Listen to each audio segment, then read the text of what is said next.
In this video, we'll be showing you an easy way to clean out your dryer's lint trap.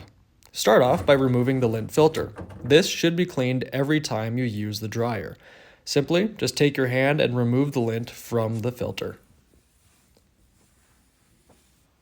Before going on to the next step, you'll want to make sure that your dryer is turned off and it's unplugged just to be on the safe side. Okay, that said, we can go ahead and put this lint filter to the side. Now, the part we're going to be looking at next is where the filter goes in.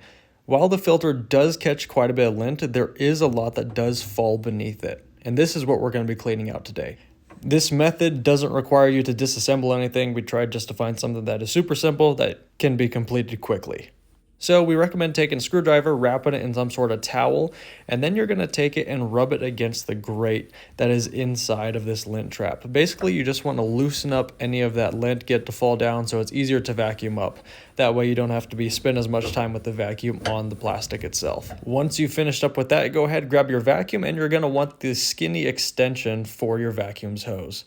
With the attachment now on, we're going to go ahead and just insert this into the lint trap itself. You just want to go back and forth and suck up as much of the lint as you can. It's not going to be perfect. This isn't a super deep clean. As we said, we're not taking anything apart, but cleaning the dryer like this will suffice until you can do a deeper clean on it. Okay, once you've vacuumed most of it up, you can go ahead and take a look back in there. As you can see, we cleaned out most of the lint that was down on the bottom there. Still, there's a little bit left, but we're happy with the results that we have for this quick clean. Last thing to do is just reinsert your lint filter, and that is how you do a quick clean of your dryer's lint trap. Thanks for watching.